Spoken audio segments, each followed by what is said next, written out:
Hi everybody, welcome back to another episode of Cellular and Wireless Unmasked.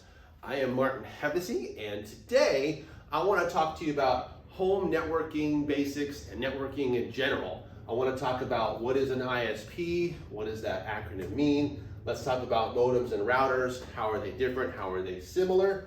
We'll touch on FTTH, FTTX, what those mean, why you should care. We'll get into what does it mean to have a full stack network? What is FWA, fixed wireless access? Again, why would you care about that? How does it relate to Wi-Fi? We'll talk a little bit about Wi-Fi and some other terms like DOCSIS and DSL, what they actually mean and what that means for your house, different types of services, and how you can make your home networking a better experience for all wireless devices. Let's get to it. All right, so let's first talk about the basic acronym ISP, or Internet Service Provider. This can mean AT&T, Comcast, Cox, Lumen, Sonic, whoever your providers are. There's typically 2 or 3 providers per home or office.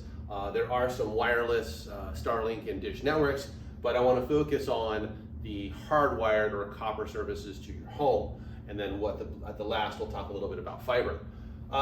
Internet to the home started with dial-up. So your 56K modems, you had to physically put in a phone number for that. Pretty annoying, pretty slow, shared line with the house, the home phone. From there, it evolved into ISDN, which was kind of the first digital line for homes and businesses that didn't really take off as much as DSL, digital subscriber line. Also known as ADSL, asymmetrical digital line. Why asymmetry? When you first had networks to the home, you had a finite amount of bandwidth, and they reserved much more bandwidth for download. So the bulk of your internet surfing experience, downloading those web pages, came here. So they gave you about 90% of your bandwidth in download and about 10% for upload. Wasn't a whole lot of uploading back in the day. Today, with video calls and cloud services and moving files in and out of your virtual directory, a lot of companies and homes are going to a symmetrical service where your upload and download is more 50-50. 300 meg down, 300 meg up, a gig down, gig up. A gig symmetrical just means your download and upload bandwidth amounts are equal. In the early days of digital internet, ADSL or asymmetrical DSL was very popular because most people did more downloading. From there, we moved on to cable.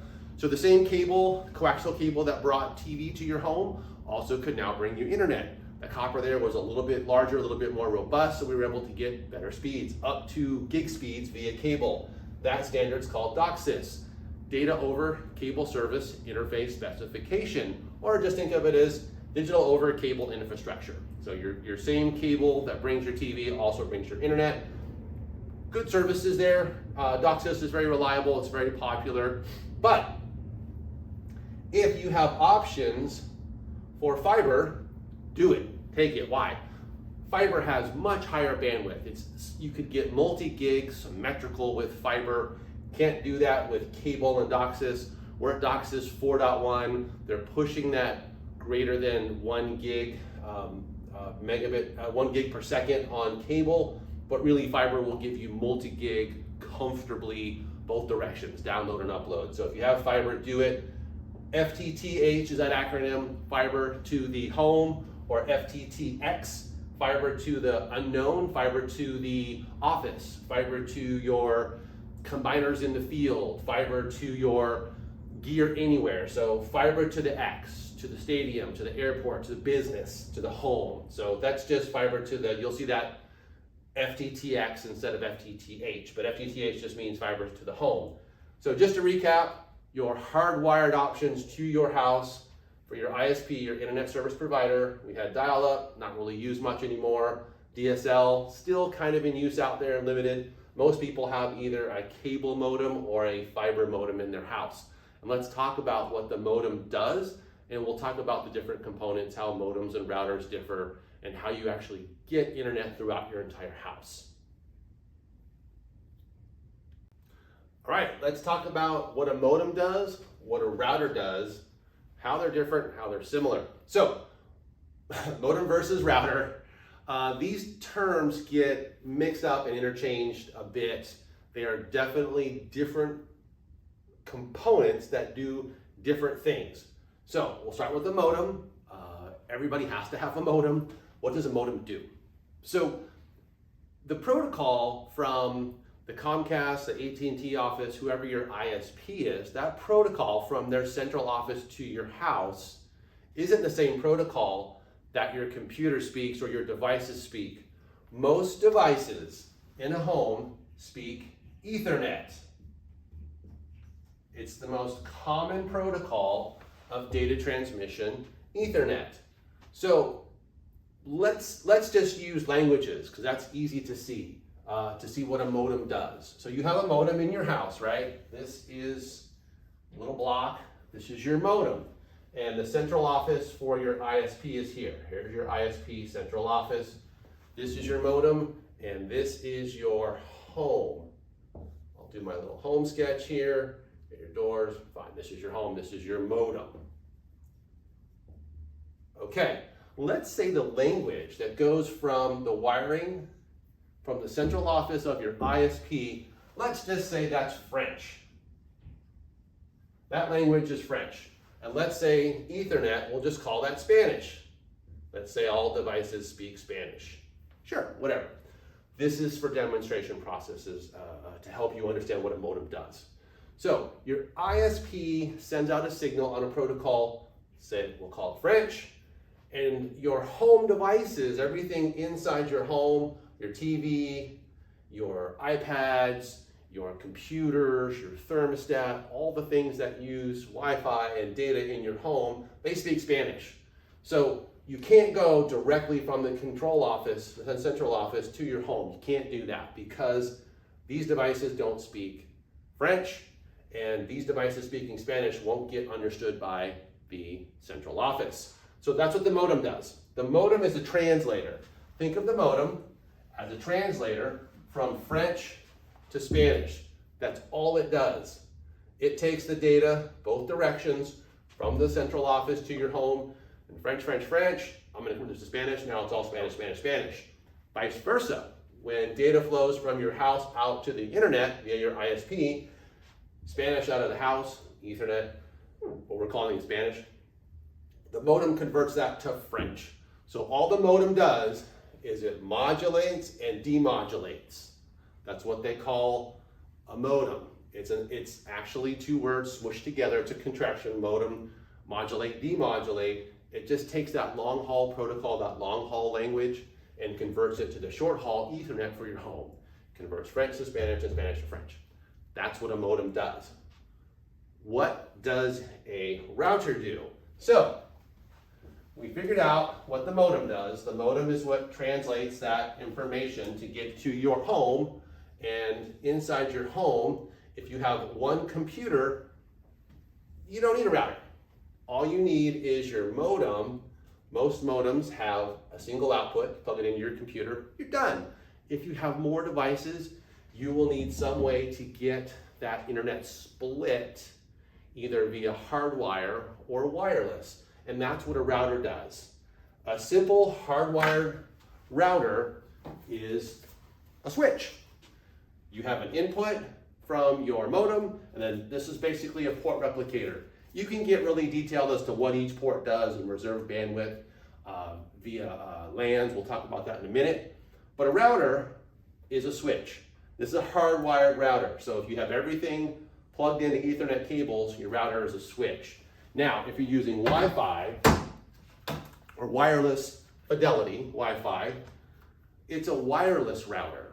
So if you have your modem in one corner of your house and your printer in the other corner of your house, and you don't want to run a cable through your kitchen or climb into the attic and run cables all through your house, you can use Wi-Fi as the fixed wireless protocol. So we talked about FWA, fixed wireless access. That's what Wi-Fi does. It's wireless connections for devices that don't really move. So you have your Wi-Fi modem plugged in, your Wi-Fi router plugged into your modem, And then the Wi-Fi connections link all your devices via Wi-Fi. If you can do hardwire via Ethernet cables, I strongly recommend that. It's very, very reliable. Wi-Fi still has some issues with interference and loss of bandwidth. Wireless, it's good, but wired's always preferred.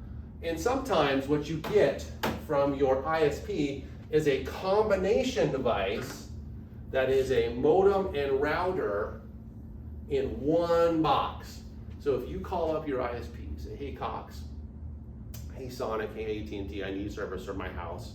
Most of the time they'll come out with a single box solution for your house. It is a modem and router in one. It does the translations from long haul to Ethernet, and it also provides you with a Wi-Fi network. So that's very common when you get the one box from your provider that also does internet. That's what you get, that's your modem router combo. But no, inside that single box solution are two devices doing two separate things. One is doing the translations, the modem, the modulate, demodulate, and one is routing. Sometimes on the back of a wireless router, you'll see multiple ports. It's a small switch, is all it is. It's a small switch. I did talk about one little aspect I want to go over real quick. WAN versus LAN. From the control office, we talked about going from the control office to your home, right?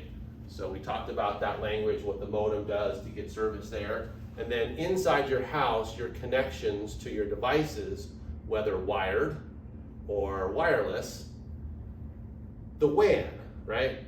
Wide access network. That's the internet, right?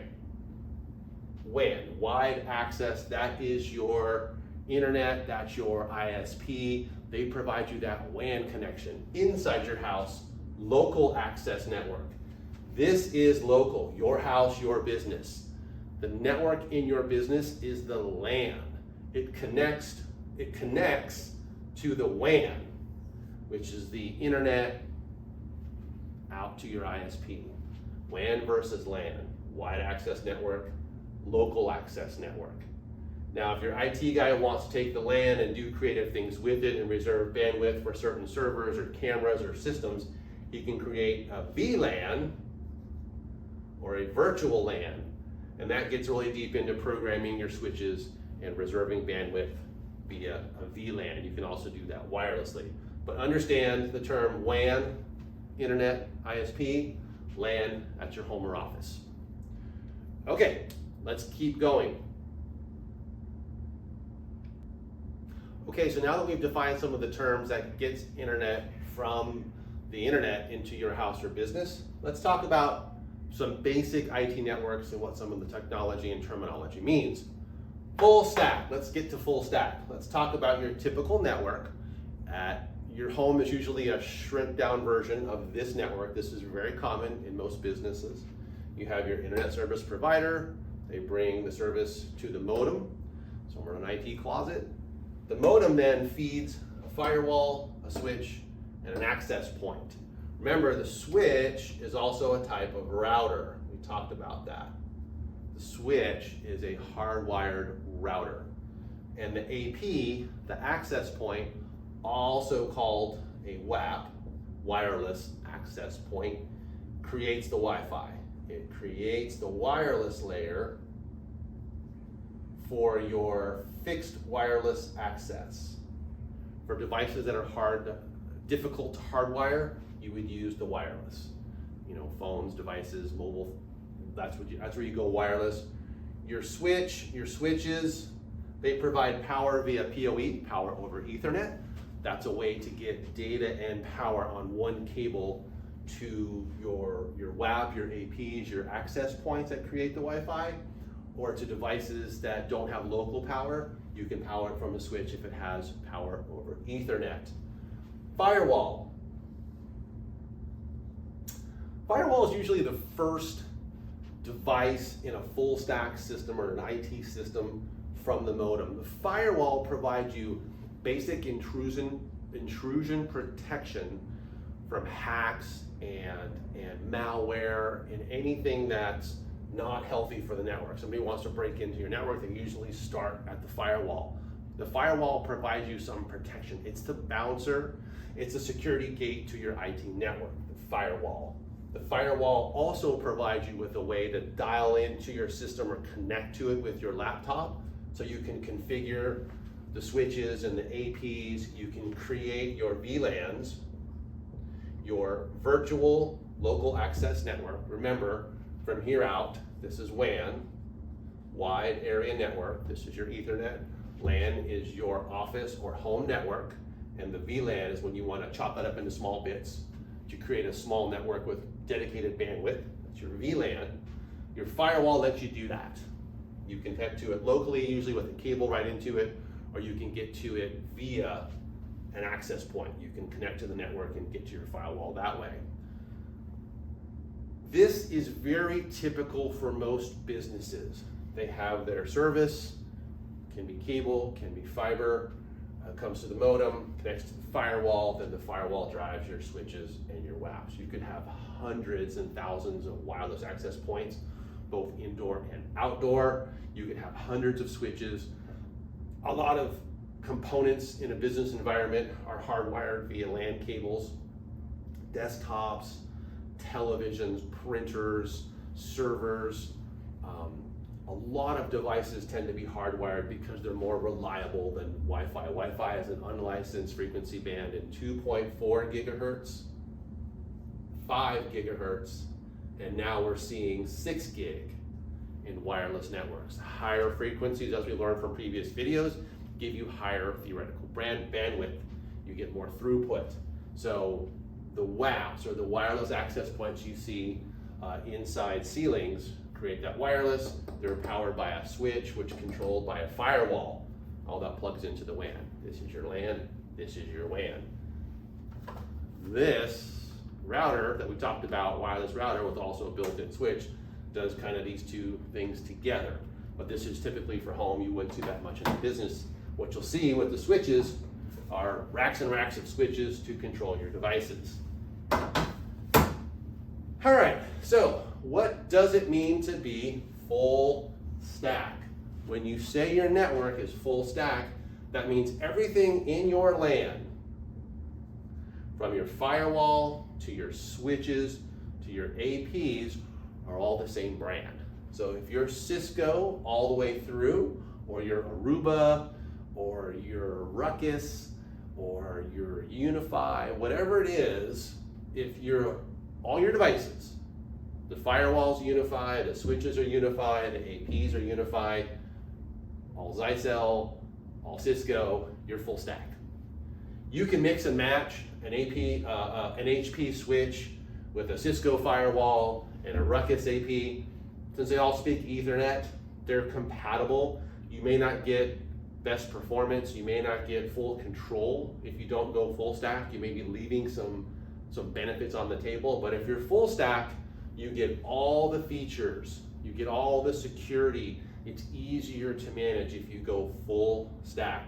If all your components in your LAN are the same brand, same generation, you buy them together, they're all Cisco, they're all Aruba, they're all Ruckus, whatever it might be, that's full stack. So that's what it means to be full stack. Again, very common in business environments. Some homes, some nerds like myself, we have this set up in our house. I do it for a couple different reasons. One, I like to play with this and understand it. I also have some networking needs at home, and this actually creates a really good network that you can manage. But for the average person, the average home, you don't need to get this deep into networking. The single box solution from your ISP that does your modem and creates your Wi-Fi, that works just fine for most people, most homes. These devices cover around about 1,000 square feet effectively. If your home is 1,500, 2,000 square feet, you might need another access point. You might need to drive an AP, or you might need to feed a mesh network. We talked about mesh networks before to cover a home that's larger than 1,000 square feet. Most professional Wi-Fi APs, they cover about 750 to 1,000 square feet. maybe more in a more open environment, 1,500, 2,000 square feet. These professional guys, these are very expensive. When you get to the professional quality networks that let IT professionals get very deep into programming, these are very expensive, which is why most people just stick with the router and the modem combo from their ISP. Quick note before we wrap, this device, this modem, you get from your ISP. They usually charge you a monthly fee for that. They're giving this to you along with the service. They usually charge you a little bit for that. Some do, some don't. Check your contract. You can buy your own modem. You can buy that from different outlets. Say if you're spending $10 a month to rent a modem, you buy one for $150. After 15 months, you're saving money. You have to do the provisioning. You have to choose the right one. You have to understand what you're doing with it. If it's their modem router, their modem, their gear, if it breaks, it's on them to fix it and replace it. If it's yours, it's on you. There's pluses, minuses. If you want to go that route, you can save some money, but it also puts the ownership, the operation support for that device on you if you buy your own. So your choice whether you want to rent or buy. That's it. So that's home networking. We talked about ISPs, different types of services to the house, different types of terrestrial cabling, the DSLs, the asymmetrical DSL. We talked about the DOCSIS standard on cable. We talked about fiber. If you can get fiber, do fiber. The wireless options, the fixed wireless options, you can do the 5G at home. Those work very well. That's a cellular signal that comes to your house and gets converted to Wi-Fi. With the advent of 5G, fixed wireless access, FWA, is a good option for a lot of people who don't have good terrestrial options.